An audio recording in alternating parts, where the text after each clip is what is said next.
Fala pessoal, tudo bem com vocês? Meu nome é Wallace e sejam muito bem-vindos a mais um vídeo aqui de fechamento de mercados. Hoje, dia 18 de outubro, começando mais uma semana.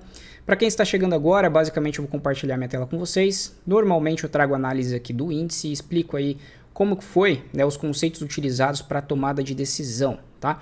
Então, conceitos esses que eu uso basicamente price action, né, contexto de mercado, alguns outros fatores aí que eu incrementei um pouco no meu operacional, mas deixando sempre de forma simples, clara e objetiva para vocês entenderem da melhor forma possível. Então, para quem está chegando agora, se não for inscrito ainda, se inscreve aqui no canal, ative as notificações para receber mais conteúdos como este, beleza? Se você também não faz parte ainda do Telegram, o link está aí na descrição, o grupo de estudos que a gente traz aí conteúdos diariamente enquanto o mercado está em andamento. Então, sem mais delongas, eu vou compartilhar aqui minha tela com vocês, por enquanto aqui no gráfico diário, né? Fechando aqui basicamente mais um candle doji, porque ele tem amplo pavio superior, amplo pavio inferior, ainda não fechamos, né? Ainda pode acontecer aí alguma coisa nesses 25 minutos restantes de pregão, né? Agora são 5 horas e 35 minutos. Mas sentindo ainda muita dificuldade aqui nesse patamar, tá? Talvez isso daqui seja um pré-rompimento, né? Um movimento aqui de acumulação para ir ganhar força para conseguir romper essa região aqui para cima. Se os compradores eles falham, né, em romper isso daqui, deixa aqui um amplo pavio nessa região aqui, indicando fraqueza dos compradores, podemos ver novamente os vendedores entrando. Porque por enquanto isso daqui é o que? É uma lateralização. A gente tem um topo. Tem um topo aqui, né, já veio desse fundo, um topo, um fundo aqui, um topo. Então, como vem de uma tendência de baixa, se ele não rompe isso daqui, a gente acredita ainda num retorno do preço de uma movimentação aqui para baixo, tá? Por enquanto, tá? Por enquanto. Mas como ele tá lá no gráfico semanal, né, num suporte, a gente acredita aí que pode ser que isso daqui seja um movimento de pré-rompimento para romper esse patamar aqui, mas para isso, obviamente, o gráfico precisa confirmar, beleza? A média móvel de curto prazo, de curtíssimo prazo, né, essa daqui pontilhada, ela já virou, ó. Então a tendência de curtíssimo prazo vira primeiro, depois vem a média de 20, que é essa vermelha, vira depois, e quando essas duas médias já viraram, soltamos um amplo movimento, essa maior aqui, a de 200 períodos, ela vira depois, tá? Quando essa de 200 períodos ela se encontra flat, dessa forma, indica que lá no gráfico semanal, a gente está com uma tendência, tá sem tendência, na verdade, tá? Por quê? Porque aqui temos um fundo do semanal, né? Esse fundo aqui do semanal, esse topo e esse fundo. Então, para a tendência de fato virar, precisa de um topo mais baixo e depois perder esse fundo aqui principal, tá? Principalmente esse daqui, beleza? Então, muito bem. Partindo lá para o gráfico de 60 minutos, deixa eu ver aqui o 60. Então, no início da manhã a gente tinha esse cenário aqui, abriu com amplo gap de baixa, lembrando que a gente tem essa movimentação aqui ainda, e veio buscar essa região aqui de suporte, ó. Temos essa linha temos essa linha aqui de tendência, foi violada, né? Depois o mercado retornou e respeitou o movimento. Características dessas pernas aqui de alta, né? Como o mercado trouxe essa movimentação aqui em gap para baixo, a gente percebe que os compradores, por enquanto, eles estão levemente mais fortes, ó. Olha essa perna de alta, como ela foi diferente dessa perna de baixa, ela foi mais limpa. Vem já de um movimento mais limpo e depois um movimento mais errático para os vendedores. Aqui mesma coisa. Aqui trouxe em gap, né? Duas barras de venda. Chegou na região de suporte, os compradores levaram o preço para cima. Só que ainda encontra muita força aqui nesse patamar, né? Indicando aqui uma estrutura mais ou menos assim, tá? Não precisa ser exato isso daqui, mas pode ser uma wedge aqui, 3 puxadas para cima. E se for uma wedge, ela tem uma implicação um pouco mais baixista que pode levar o mercado de volta para esse patamar aqui, tá? Pode levar o mercado para esse patamar aqui. Então vamos aguardar aí, em vez de ficar tentando adivinhar as movimentações do mercado, tá? Ser trader não é adivinhar os movimentos de mercado, né? Eu acho que lá no livro do Max Gunder ele fala isso, né? Para você ter lucros, você não precisa adivinhar o futuro. Basta você saber como vai reagir na hora que o movimento, na hora que o sinal aparece, beleza? Então deixa eu mudar aqui para o gráfico de 5 minutos para a gente analisar essas movimentações aqui hoje. Então abrimos aí com amplo gap de baixa, né? Então fica já complicado comprar de cara e também vender de cara porque o movimento já está bem esticado, tá? Eu não fiz nenhuma venda nessa queda aí do preço, tá? Não fiz nenhuma venda nessa queda do preço. Então aqui a gente tem uma primeira barra de sinal, uma barra, sem falar do volume, né? Tá no WinFoot, deixa eu colocar aqui no WinZ, aqui, WinZ 5 minutos. Então a gente tem aí uma primeira barra de sinal, mas ela vem de um movimento amplo de baixa, né? Ela vem de um movimento amplo de baixa. Quando isso acontece, ignore a barra de sinal, tá? O oposto é verdade quando viemos de um movimento amplo de alta e a gente tem uma barra de sinal. Aqui ele até andou para um scalp, mas normalmente a gente ignora esses sinais aqui, certo? Aqui ele até teve um movimento climático, né? Um pico de volume, aí até daria até para arriscar uma venda aqui, mas ainda assim é muito, muito, muito agressivo, tá? Diferente daqui, né? Aqui a gente tem aí um declínio do volume, chega nessas regiões, solta uma barra de sinal. Essa barra de sinal, ela tem que ser ignorada, tá, por nós, traders. Por quê? Porque ela vem de um movimento forte de baixa e o ideal é o quê? Ou você comprar quando o mercado faz... Peraí, deixa eu trazer aqui. Quando o mercado faz aqui, por exemplo, uma mínima. E aí marca uma mínima um pouco mais alta, tá? Um pouquinho mais alta, às vezes até com um paviozinho aqui assim, inferior. Aqui já se torna um pouco mais interessante, mas o ideal seria uma barra um pouco mais forte, tá? Por que que isso acontece? Porque normalmente quando ele vem de um movimento assim, isso daqui é uma armadilha para os compradores, tá? Uma armadilha para os compradores e essa primeira barra, normalmente ela é vendida, tá? Estopa os vendedores, né? E dá sequência, na verdade, na queda, ó. Dá sequência na queda. Nesse ponto aqui, como ele já tinha executado uma, duas, três puxadas, eu já comecei a ficar atento. Só que ainda tinha um sinal muito fraco, né? Eu queria ver a reação dele na hora que ele chegasse na mínima aqui do dia anterior, onde entrou essa forte perna de alta, né? Então ele chega até essa região, ó, já com amplo volume, já entregando aqui, após um movimento de impulso, um canal de baixa. E esse pequeno canal de baixa, aqui estreito, ele já tem 3 puxadas, ó, 1, 2, 3, tá?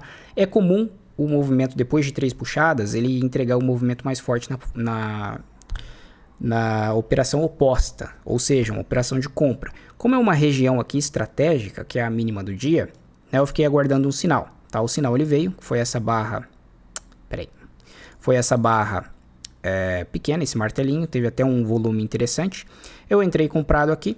E como é uma operação muito agressiva, porque ela está dentro de um canal estreito, que não é o ideal momento para você entrar, mas ainda tem um contexto. Por quê? Porque aqui a gente tem uma lateralização, né? O mercado ele não está com uma tendência bem definida. E aqui você está... aqui, ó, você está no movimento de baixa, movimento de alta e movimento de baixa, né? Então aqui você está na parte inferior da consolidação e poderia ter um movimento aí comprador, tá? Um movimento, ele até entrou. A gente percebe aqui, ó, que depois dessa barra, que foi a barra de entrada, foi essa barra de entrada, né? Rompimento aqui da máxima, entrou um volume interessante, uma barra interessante, que ela reverteu o fechamento de várias barras vendedoras, né? Saindo aqui do canal estreito. Mas olha o que acontece, a próxima barra, ela é vendida, né? Com muita força. Olha o volume que entrou nessa barra aqui, que foi aí a abertura do mercado americano, tá? Às 10h30. Então entrou muita força de venda. Com o fechamento dessa barra, meu stop que estava aqui, né, inicialmente, tinha um stop aqui, ó, e fechou essa barra dessa forma, eu nem esperei acionar o stop, tá? Eu saí, zerei a ordem assim que essa barra estava prestes a fechar, né? Quando eu tinha já perdido essa mínima aqui. Saí aí com poucos pontos, tá? 100 pontos de loss e o mercado deu continuidade aqui na baixa, tá? Olha o pico de volume que tem nessa região, né? Um pico de volume, o maior volume aí do dia, né? Até então. Já aqui no movimento, chegando perto de uma outra mínima aqui, né? Na verdade já chegou, perdeu a mínima, só que não chegou a perder essa mínima aqui, ó. Acho que marcou fundo exato nessa mínima aqui, ó. Exatamente nessa mínima aqui do dia, tá? Então tem a mínima desse dia aqui, que foi um candle de alta, e tem a mínima ainda desse dia aqui, ó. Foi esse candle de baixa. Dentro de lateralizações, a gente sabe que, ó, a gente executa movimentos falsos, né? Rompimentos falsos. Por exemplo, Aqui foi uma barra interna, né? Mas essa barra branca aqui, ela rompeu em falsa barra preta, retornou para dentro. Rompeu em falsa essa barra aqui, a mínima, retornou para cima. A próxima barra preta também rompeu em falso a máxima desse dia aqui. Essa barra branca, que foi sexta-feira, rompeu em falso. Né? Rompeu em falso assim, né? Ela fechou basicamente na máxima da barra de cotação vendedora. Rompeu em falso, também entregou um movimento de venda. Hoje, tivemos aqui um rompimento falso, coincidentemente, junto com a média ascendente de 9 períodos exponencial, que é essa pontilhada, que está ainda servindo aqui de suporte para o preço. Rompeu em falso, retornou para cima, tá? E rompeu em falso aqui em cima também hoje, agora há pouco à tarde, retornou para baixo. Então, esse tipo de movimentação, quando a gente tem isso daqui, ó, barra se sobrepondo, ele é muito comum, tá? Observem aqui, observem quando temos essas barras se sobrepondo, se isso daí não acontece frequentemente, tá? Isso acontece muito, então são pontos para você ficar atento. Aqui ele passou batido, por isso que eu havia tentado até comprar de forma agressiva a mínima, quando ele marcou aquele candlezinho pequeno dos 5 minutos aqui, né? Já estava entregando aí um movimento que eu acreditei que ele ia romper em falsa região, mas ainda veio visitar muito perto a mínima desse candle aqui, beleza? Então lá nos 5 minutos tivemos esse segundo sinal aqui, ó, esse sinal aqui, tá? De exaustão de movimento, tá? Essa movimentação que vem até esse próximo suporte. Aqui nesse próximo suporte, o que a gente espera ver? Se é uma exaustão, não tem continuidade, tá? A próxima barra, de fato, não tem continuidade. Essa barra também dá continuidade, mas para os compradores. E essa barra aqui, quando ele chega aqui perto da região aqui que era suporte, ó, região de suporte, os vendedores jogaram com o fechamento dessa barra, não tem força de venda, né? O mercado testou essa região e não tem força de venda. E essa barra é uma barra interna. Qual que é a vantagem de uma barra interna? A vantagem de uma barra interna é que o stop dela é muito barato, tá? O stop dela é muito barato.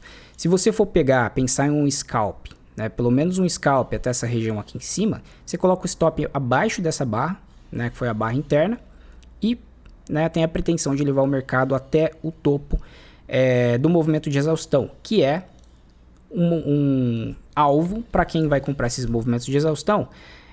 O início do movimento aqui, que iniciou essa exaustão, esse volume amplo, ele é o ponto aí chave que o mercado pode vir a segurar. Por quê? Porque basicamente é o topo da tendência anterior, da tendência de baixa, tá? Sempre o topo da tendência de baixa anterior é uma região complicada, o mercado se lateralizou aqui, certo? Então aqui eu deixei já uma parcial, né? Não falei onde foi a entrada, foi no rompimento aqui da inside bar, tá? Stop aqui na mínima, porque ainda quando o mercado rompe o inside bar para cima e volta aqui para baixo, existe uma frustração muito grande dos compradores e o mercado pode acionar alguns stops e ganhar velocidade para baixo, né? Não aconteceu. Então o mercado acionou pelo menos a parcial. Fui conduzindo o trade, né? A movimentação aqui estava saudável, ainda rompeu esse topo, deixou essa barra preta, pulei fora do trade, tá? Fiquei levemente positivo. Então beleza, então essa foi a movimentação aqui de reversão do dia de hoje, tá? O mercado ele confirmou que aqui nessa movimentação o mercado havia revertido. Conta quantas barras a gente tem em sequência, 1, 2, 3, 4, 5, 6 barras em sequência, tá? Contando com uma perna de alta só. Quando o mercado ele entrou num consenso de que talvez ele ia fazer uma correção de duas pernas, né? O que é uma correção de duas pernas? Uma primeira perna, correção, uma segunda perna, tá? Às vezes essa correção ela é mais complexa, ela veio aqui, ó, uma primeira perna, uma tentativa e uma segunda perna, o que Elliott chama aí de flat expandido.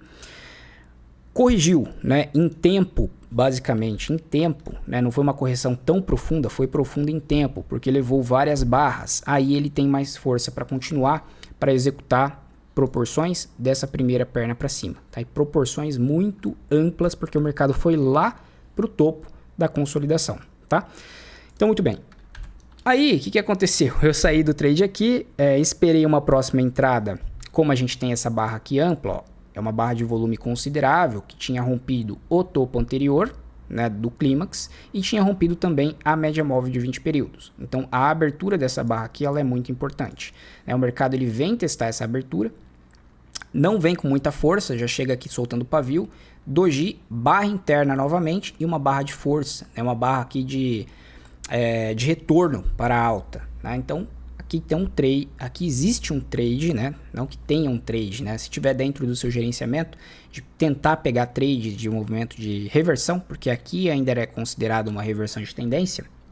Só que dentro de consolidações a gente tem muitas reversões de tendência, né? Observem, aqui a reversão funcionou, né? Aqui a reversão funcionou. Aqui a reversão funcionou, apesar de ter sido uma correção bem profunda. Ó, aqui embaixo, movimento de alta, correção, movimento de alta. Então, como a gente está dentro de uma consolidação, as reversões elas funcionam de maneira muito mais eficaz do que o preço quando está em tendência, tá? Que ele vai falhar nas reversões na maioria das vezes, certo? Então aqui a gente tem essa movimentação, ó. Pegar até esse topo aqui com esse toque dessa máxima, ele veio buscar aqui essa máxima aqui hoje, tá? Então o mercado ele foi embora sem mim, porque eu fiz essa entrada aqui nesse ponto, né? Para quem acompanha lá no Telegram eu falei, fiz a entrada aqui nesse patamar, o mercado fechou essa próxima barra com amplo pavio, né? Um movimento muito feio e me tirou não, né? Meu stop estava aqui, eu me tirei do trade, né? Eu zerei aqui quando ele abriu essa barra, já zerei o trade aqui, ameaçou perder, rompeu, né, uma barra externa, uma barra muito forte, interessante, até podia reposicionar minha ordem aqui, mas como eu fiquei paralisado com essa movimentação, comecei a acreditar que o mercado estava mais lateral, mas aí ele deu sequência na alta, tá? Poderia ter entrado aqui, poderia ter entrado em qualquer uma dessas barras aqui, com um lote menor do que eu entrei aqui, tá? Com um lote menor do que eu entrei aqui. Às vezes você opera aí com 10 contratos, por exemplo, você vai fazer a entrada e você faz uma parcial de 6 contratos e você conduz 4, né? Então aqui no meio da tendência, você pode entrar com 4 contratos se teu gerenciamento permitir,